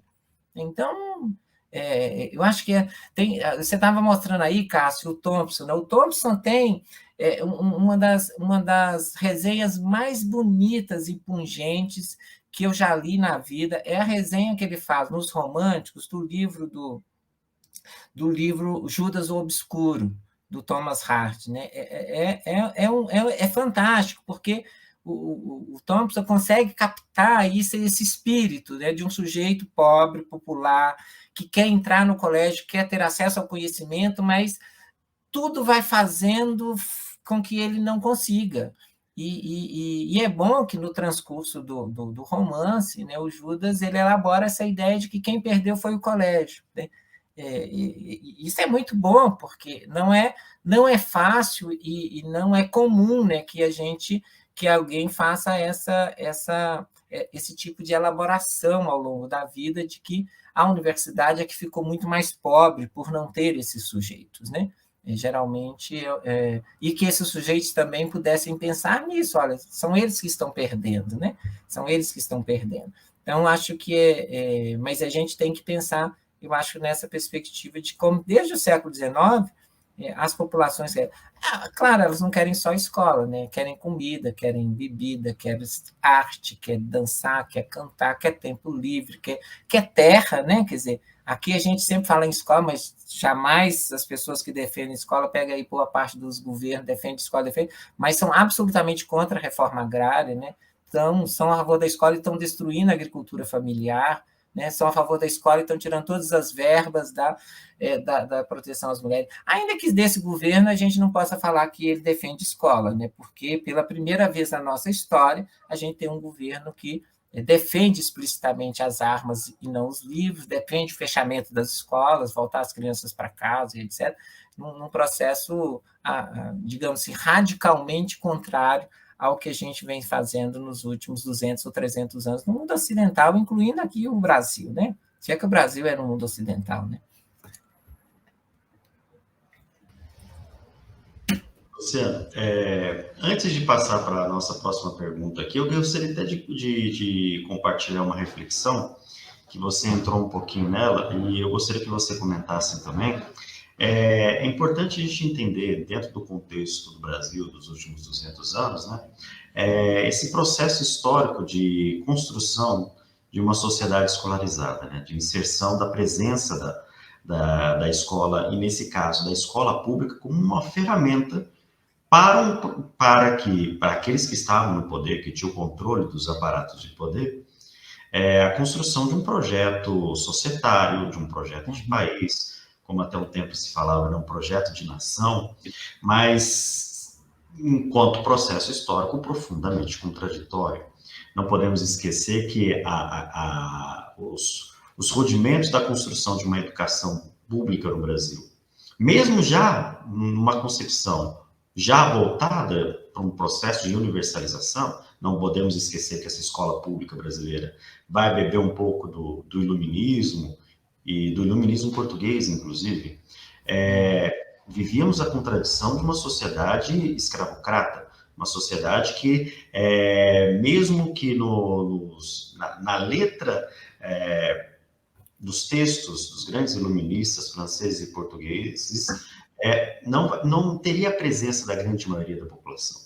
Então, a gente vai ver essas certas intencionalidades que levavam e não levavam em consideração essas realidades contraditórias que vivíamos, tanto no século XIX, como também o Brasil republicano, a princípio, como uma educação, como instrumento, ou a instrução pública, né, como instrumento de civilização, que inclusive eu estava até lendo eu terminei há pouco tempo atrás o livro da Carlota Boto, né, sobre a instrução pública e o projeto civilizador, né, a partir do iluminismo português, mas também, já no período republicano, se adequando às necessidades desse capitalismo que estava se construindo e implantando no Brasil. As reformas que a gente vai observar no Brasil, já no período republicano, que vão ganhar grande impulso a partir da década de 20 do século XX, e um novo impulso a partir da ascensão de Getúlio Vargas ao poder, deixa claro muito bem isso. Lógico que, diferente de outros países do Ocidente, vamos dizer assim, né, o nosso processo de universalização do ensino, ele é bem tardio em comparação com outros países, né? Como você colocou muito bem, somente nas últimas décadas, ou na última década do século XX, coisa de 30 anos atrás. E, ao mesmo tempo, como a roda da história ela não deixa de girar, a partir de suas contradições, nós vemos, inclusive, a possibilidade já de um início de um retrocesso nos últimos anos, né? Com o homeschooling, com a destruição da escola pública, entre outras questões inseridas nessa. Então, sim, Luciano, a importância da história da educação para a gente conseguir entender o processo histórico de formação da nossa sociedade, da sociedade e no Ocidente como um todo, né? Eu acho, Cássio, não, eu queria duas coisas que você me fez lembrar. A primeira é aquela ideia lá das ideias fora do lugar no século XIX, né? Como é que você pode juntar pensamento liberal, iluminista com escravismo, né? Assim, para quem acha isso estranho lá no século XIX, é pensar no início do século XXI, como é que você pode pensar empresários profundamente com a formação alargada, com o capitalismo, são os capitalistas mais, digamos assim, up to date aí, né? Que são os mais modernos, né? São tudo. Como que esses sujeitos se organizam e elegem e produzem a eleição de um sujeito que é racista, homofóbico, fascista e etc. Quer dizer, mostrando, eu acho que isso nos ajuda a pensar que sociedade é essa que é o Brasil, né? Então, não há contradição nenhuma para aqueles sujeitos lá ser liberal e ser escravista, como não há dos caras aqui ser extremamente refinados, abertos enfim, para o mundo e etc., e, ao mesmo tempo, financiar o fascismo, né? Financiar o racismo, financiar a homofobia, financiar o assassinato das pessoas, né? Como a gente viu agora durante a pandemia. E não há que tirar o sangue da mão desses caras, de forma alguma. Não é porque se arrependeram, dizeram se arrependido, que eles não têm uma responsabilidade crucial com o que eles construíram aqui nesses últimos 5 ou 6 anos no Brasil. Não pode tirar a responsabilidade da Fiesp, da FIENG, de boa parte dos nossos colegas das universidades, dos centros de pesquisa, nisso que aconteceu, né? Então, o Bolsonaro não surgiu, usando a expressão chula, que não surgiu da bossa de boi. Não foi. E não foi da genialidade dele, né? Então, fake news fake news usa o melhor da ciência, não tem nada a ver com anticientífico, né? É o melhor da ciência aplicado à produção da morte, né? Não tenha dúvida. Então, fake news não é anticientífico desse sentido, é a mobilização do melhor da ciência para produzir a morte. Digamos assim, se a gente quisesse pensar, claro, uma diferença radical, mas é o melhor da ciência para produzir bomba atômica, né? Nós estamos usando o melhor da ciência para produzir essa coisa aí, que é a morte. Então, nisso, num certo sentido. Outra, que eu acho que a história da educação é muito pródiga, tanto a história como o processo, né? Como a história como o estudo, é para nos mostrar quanto que no Brasil as classes, as elites, né, as mais diversas, ou a classe dominante, ou as classes dominantes, se preferirem, elas são muito mais reativas no campo da educação do que propositivas, né? Ou seja, se a gente olhar o movimento histórico da educação, você vai ver que as camadas populares, o movimento sindical, os coletivos organizados inventaram a escola, produziram escola, criaram escola. Imagina o que é nos anos 70 e 80, nesse país, construção e a conquista da escola pública nas periferias. Nos anos 80 e 90, a construção da escola de segundo grau, que hoje seria o ensino médio nas periferias. Isso é profundamente devedor da luta social, né? Mas, se você for observar, todo momento em que as camadas populares querem inventar um país que seja diferente, as camadas altas, aí, inclusive articulada internacionalmente, vem e salopa isso. Então, a ação é muito reativa. Veja, ali nos anos 20, naquele conjunto expressivo de reformas propostas para a educação, a gente não pode ler como ação, digamos assim, uma ação protagonista das elites brasileiras. Acho que a gente precisa ver também como uma reação ao movimento sindical organizado, assim, que está querendo inventar outra coisa. inclusive em torno ali do centenário da independência, né? Não é à toa que daí nasce o Partido Comunista, né? Não é à toa que Antônio Carlos fala, vamos fazer a revolução que o povo a faça, né? Então, veja a mesma coisa dos anos 60, né? Quando as camadas populares do campo da cidade se organizam, querem discutir alfabetização, mas querem discutir reforma agrária, reforma da universidade, né? Vem o golpe. E eu acho que coisa parecida é agora, né? Quando a gente conseguiu fincar a estaca lá na frente, né? A reação é uma reação extremamente violenta, mas ela é muito mais reativa, nesse sentido que eu estou querendo falar, do que propositiva no campo da educação, né? Talvez em outros campos não seja assim, mas no campo da educação, ela é uma reação para cercear a potencialidade da escola, né? E eu acho que isso que você fala é muito importante. Assim, durante boa parte da história, até o século XX, as mulheres, quando eram incentivadas muito mais a ler do que a escrever. É a escola que faz esse processo revolucionário, que é de juntar o ensino da leitura e da escrita no mesmo processo, no mesmo momento, que é o que a gente conhece no século XX. Mas, até então, se você ensinava a ler e não necessariamente a escrever, porque uma pessoa que lê, você tira o que ela lê, né? Você tira. Mas a pessoa, quando começa a escrever, não tem mais limite. Aí não tem limite, porque a dimensão autoral da escrita e é essa dimensão autoral que as camadas populares, que as mulheres, que a população negra e agora fortemente a população indígena está se apropriando. Por isso a importância radical, por exemplo, da lei de cotas nas universidades, que é a formação de um grupo cada vez mais especializado, mas é também a formação de uma intelectualidade cada vez mais potente e possante, para, autoralmente, nesse campo do debate intelectual e dos projetos de Brasil, chutar definitivamente a porta, né? Então, por isso também que as pessoas morrem de medo, né? Morrem de medo não é da presença do negro pobre, da negra pobre na universidade à noite, né? O grande medo é que esses sujeitos comecem, então, a fazer aquilo que se tinha medo que as mulheres fizessem, que é começar a pensar com autonomia, desenvolver uma autoria. Imagina o tanto que a gente está tendo acesso hoje a discussões sobre a cultura, os processos, os movimentos, identidades negras, indígenas, porque essas pessoas estão produzindo. Porque essas pessoas estão produzindo. Se antes era uma meia dúzia, como diz o meu colega Rodrigo Edmilson, eu andava no campus da UFMG e não encontrava nenhum igual, né?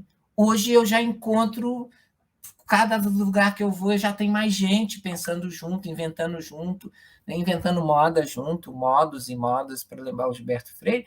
Então, eu acho que isso é fantástico, por isso a escola tem essa possibilidade, né? À medida que as pessoas se apropriam disso, elas podem fazer disso muitas coisas. Claro, pode fazer as coisas mais perversas, é isso que a gente não pode jogar por debaixo do tapete, né? Ou seja, as pessoas mais perversas que a gente tem do ponto de vista do governo, né, das populações, são pessoas altamente escolarizadas, que entendem muito de ciência, que entendem muito da tecnologia. Mas também as pessoas podem usar isso para fazer coisas muito boas, amorosas, extremamente solidárias, generosas, e isso vai depender, inclusive, desses nossos processos educativos, né? Densidade do processo educativo, e não só apenas do processo educativo, do educativo escolar, né? Por isso, eu acho que o nosso modo de pensar a educação tem que avançar, por exemplo, para esses modos de representação do mundo que não sejam racionais e científicos, as artes, né? Devolver à escola, por exemplo, o teatro, as artes, como possibilidade das crianças representarem o mundo, inclusive representarem a violência. É isso que permite o sujeito, simbolizando a violência, evitar que a agressividade se transforme em violência, né? Ou seja, se eu consigo representar, simbolizar, né, aquilo que os colegas falam, quer dizer, se eu consigo fazer isso, eu canalizo a minha violência para ser um cirurgião, aquela famosa história, e não para enfiar a faca nos outros. Eu posso fazer outras coisas com a minha agressividade se ela é simbolizada.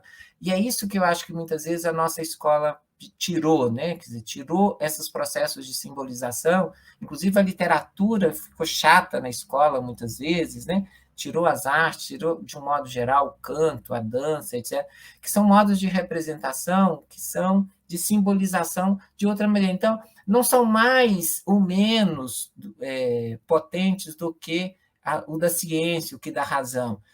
São outros modos, e para certas dimensões do humano são muito mais potentes, sim, do que a própria racionalidade, né? Eu acho que pensar hoje no universo da escola e da educação é devolver eu tenho defendido sistematicamente, né? Devolver as artes e os modos de representação e simbolização que não se coadunam necessariamente com a ciência e com a racionalidade, né? Então, isso eu acho que a gente tem o dever de lutar para que as novas gerações tenham isso na escola e fora dela, né? As classes médias sabem disso e, por isso, criam condições para que seus filhos e suas filhas tenham acesso a esses modos, ao teatro, ao balé, ao cinema, a todas as viagens, né?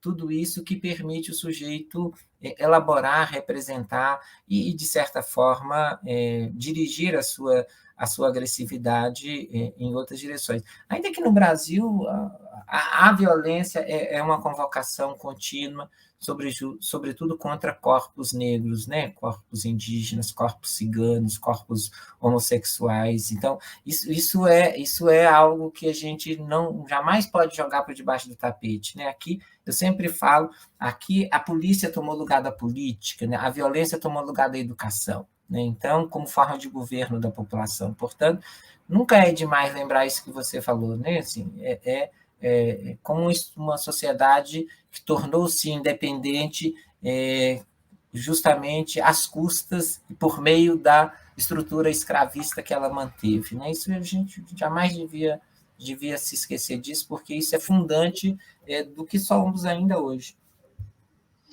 Ótimo, Luciano. Muito, muito bom ouvir você colocando essas questões. Nós vamos, então, aqui para as duas últimas perguntas que apareceram aqui no chat, senão a gente vai ficar até de madrugada aqui. E aqui, alguns dos nossos colegas também que estão acompanhando, estudantes, professores e professoras, vão começar a dar aula daqui a pouco. Então, vamos aqui passar para as duas últimas perguntas. Se você concordar, Luciano, eu vou dar em bloco, vou dar as duas perguntas em sequência e você já comenta logo em seguida. Tudo bem? A primeira aqui que a gente vai apresentar é da Silvane Marcela. Ela diz, né? Já vi escolas sortear cesta básica para alunos que frequentam o EJA, como meio de os alunos ter presença. Nesse contexto, me pergunto, qual tem sido o papel da educação, né? Essa é a Silvane Marcela. E a segunda pergunta, se eu não estiver enganado, é do Severino, professor Severino, que hoje foi da USP, eu acho que foi seu professor no mestrado e doutorado, e foi meu professor também no mestrado e doutorado, só que na Uninove. Aqui ele coloca, boa tarde, Luciano, grande prazer em revê-lo. Como romper esse círculo vicioso que impede que a escola possa conseguir dar sua contribuição à formação adequada das pessoas e da sociedade democrática. Então, essas são essas duas perguntinhas da Silvane e do Severino. Aliás, Severino, se estiver assistindo a gente, um beijão e em breve a gente vai poder estar conversando aí indo visitar vocês aí em São Paulo, na Uninove. Luciano? Cássio, obrigado.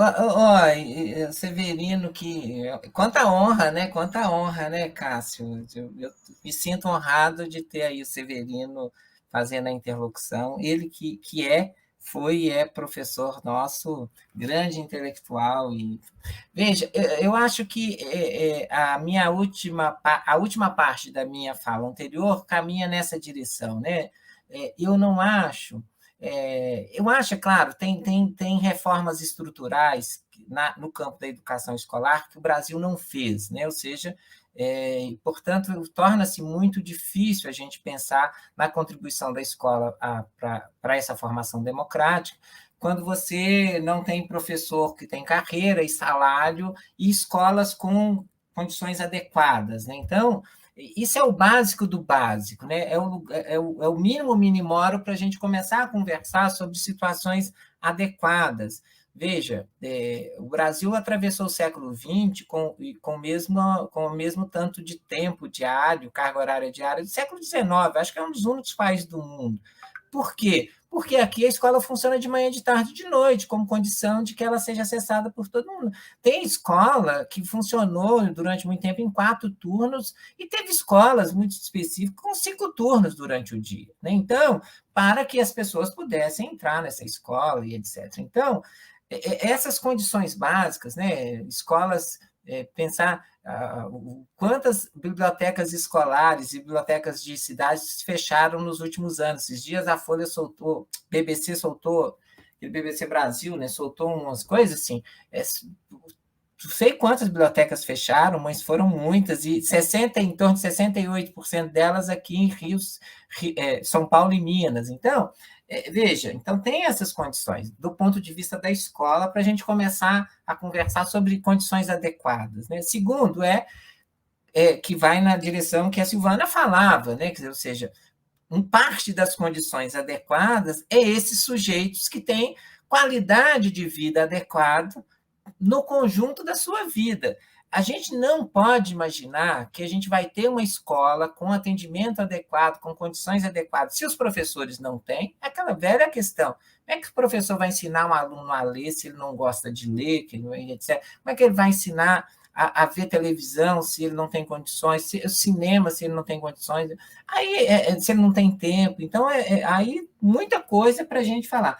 Mas se o aluno também não tem essas condições, ou seja, se ele precisa ganhar uma cesta básica, porque aí não importa muito se é na escola, se é na igreja, se é na prefeitura, na Câmara Municipal, que ele vai buscar a cesta básica. A questão fundante é que ele precisa de uma cesta básica. Isso é que tem que nos preocupar, né? Ou seja, não teremos um atendimento adequado se esse sujeito precisa desse tipo de assistência. É claro, gente, todas as sociedades capitalistas, mesmo as europeias, têm essas frações de pessoas que têm aí, e o capitalismo não vai dar conta disso, nunca dará conta, né? O capitalismo não é igualitário e não é democrático, né? Assim, não podemos ter essa ideia de que o capitalismo um dia pode ser minimamente igualitário ou minimamente democrático. Quem torna o capitalismo menos desigual e mais democrático é o movimento social. Por isso que uma das primeiras iniciativas dos governos autoritários é acabar com o movimento sindical, né? É destroçar o movimento sindical, o movimento coletivo, etc., porque a única força que atua contrário ao ritmo e ao regime de exploração e desigualdade capitalista e ao espírito antidemocrático capitalista são os movimentos organizados, particularmente dos trabalhadores, das trabalhadoras, mas hoje, então, dos despossuídos, digamos assim, de um modo geral. Então, é difícil a gente pensar que numa sociedade tão desigual, o Brasil é a segunda maior concentração de renda do mundo e está entre as 10 sociedades mais desiguais. Nesse universo, debitar a responsabilidade à escola, aos professores, né, é uma pura sacanagem. Ou, se não é sacanagem, é um discurso ideológico, como eu disse, no sentido negativo da palavra, né? É um discurso que fala da escola para esconder as origens das nossas desigualdades, né? Então, dito isso, né, ou seja, dessas diversas dificuldades, etc., é preciso considerar que a gente faz muita coisa, né? A escola é a mais inclusiva das nossas instituições, é a mais igualitária das nossas instituições públicas, de longe, né? De longe, mais inclusiva, é a menos violenta, ainda que seja violenta, é a menos homofóbica, ainda que seja homofóbica, é a menos racista, ainda que seja racista, porque a escola você tem um controle muito maior desse universo, no sentido do controle, inclusive, coletivo, né? Então, a escola tem essa potência e essa possibilidade.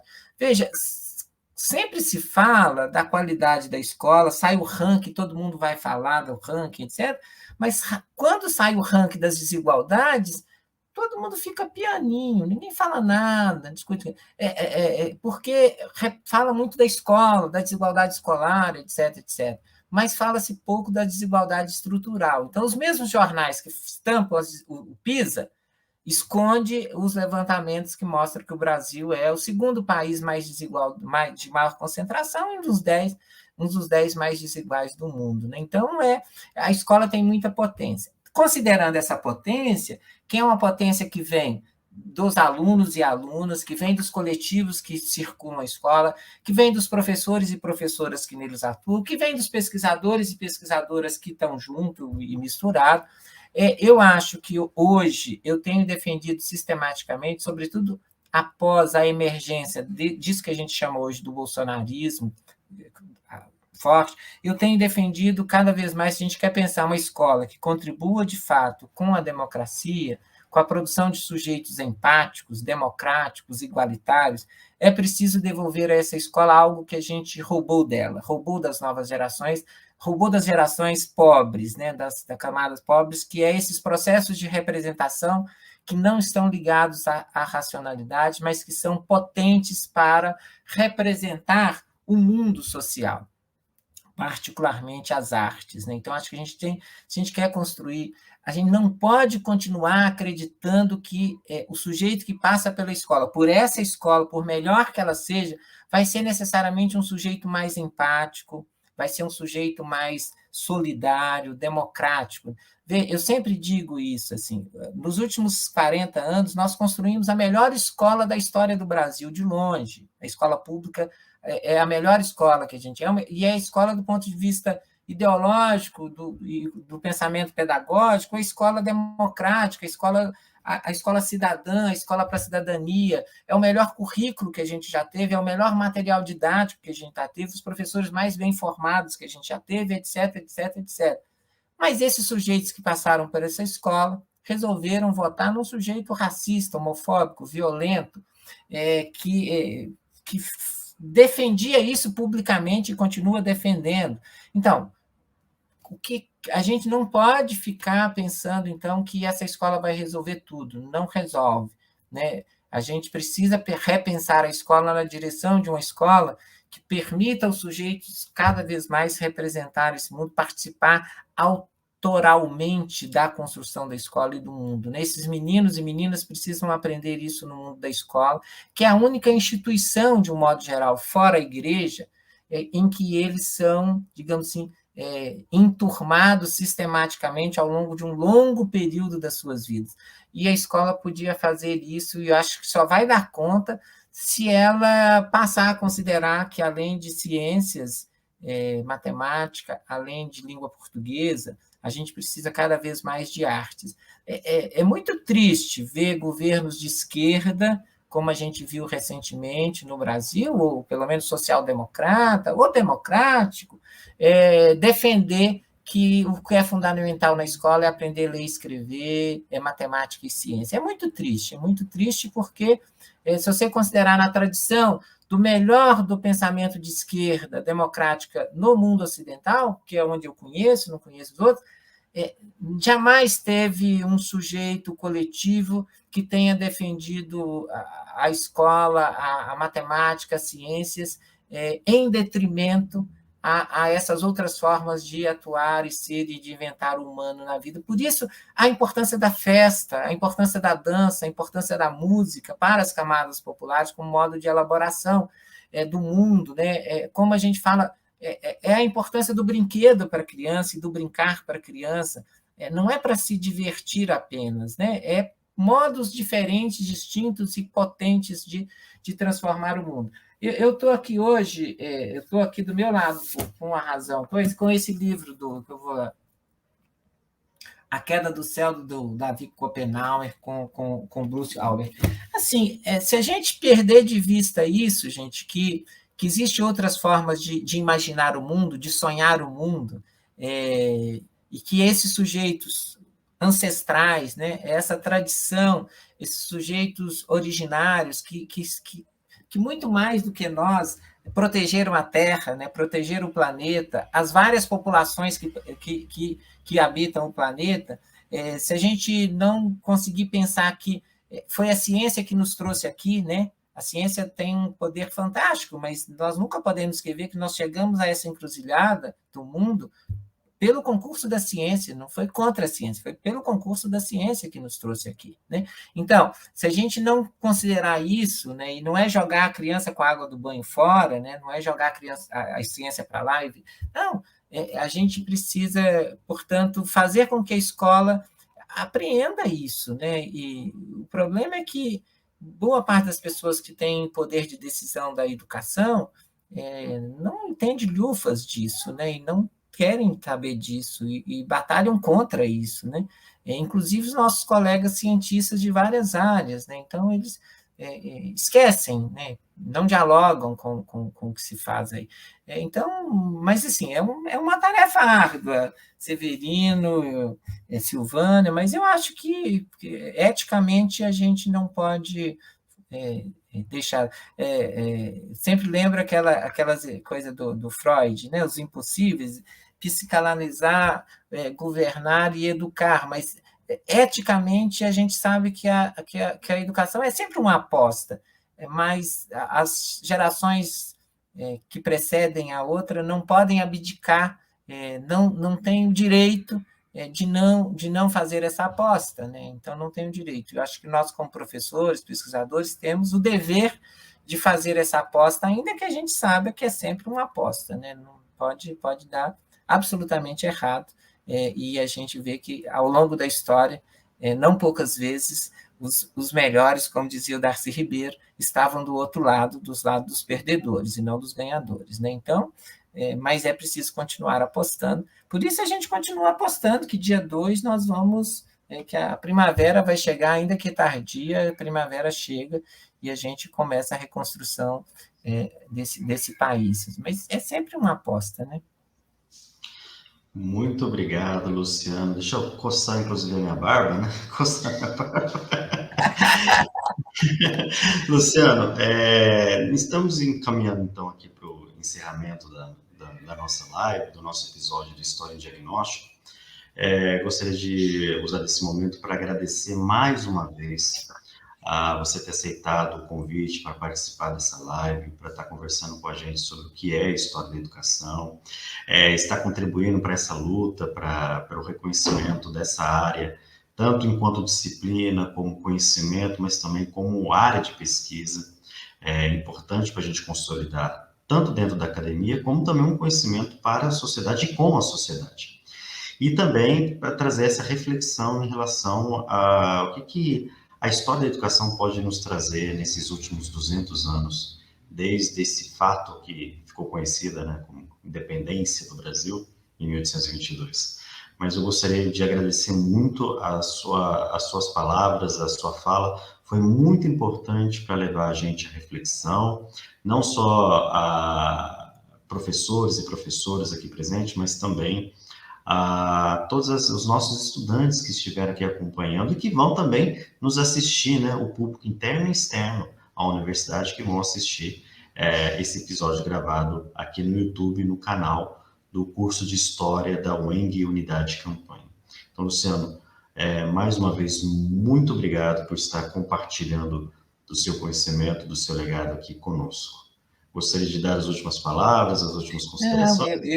Eu que agradeço. Amanhã eu vou... A Academia Mineira de Letras organizou um colóquio Brasil-Portugal para conversar sobre isso, e foi bom falar aqui, enfim, ajuda a organizar as ideias que amanhã eu vou falar lá, só que aqui já tem 1h40 que nós estamos conversando, lá eu tenho entre 15 e 20 minutos. Mas então, eu queria agradecer a oportunidade de pensar alto, a oportunidade das perguntas, eu acho que isso é super importante. Queria convidar todas, a todos que estão ainda no YouTube ou que vão assistir posteriormente, a olhar, passar lá pelo portal do Bicentenário, dar uma olhada e contribuir com isso, com essa iniciativa que vai continuar, né, para os próximos anos aí, reorganizando, mas ainda debatendo isso que a gente está falando aqui sobre o Bicentenário, porque é sempre bom lembrar que o 7 de setembro é uma das datas possíveis e que foi estabilizada à custa de muito investimento, né, no século XIX, no século XX, e que existem outras datas também importantes. A gente sempre brinca, nós vamos terminar a primeira fase do portal 2 de julho na Bahia, que é quando se comemora o bicentenário lá na Bahia, só para a gente ter essa ideia de que o próprio 7 de setembro é controverso, é uma coisa importante, então é pensar os diversos Brasis e os sujeitos que estão aí. Então o portal quer fazer isso também nessa toada que vocês estão fazendo aqui, Cássio. Queria também cumprimentá-los por isso, porque acho que é muito importante projetos como esse de extensão, como a gente tem aqui na UFMG, também o Pensar a Educação, Pensar o Brasil, que quer discutir esses temas e, enfim, ocupar esse espaço aqui para, enfim, debater, discutir, aprender, né, como a gente sempre aprende nessa interlocução. Então, eu que agradeço a oportunidade e espero que a gente possa se ver presencialmente em breve. Sim, logo, logo em breve. Então, gente, gostaria então de desejar uma boa noite para todas, todos e todes. Alguns aí vão continuar na labuta, outros e outras vão aí para as aulas, principalmente no período noturno. Então, desejar aí uma boa aula, um bom trabalho para todas e todos. Um forte beijo, um abraço para todo mundo. Tchau, gente. Espero que tenham gostado. Nos vemos no próximo episódio.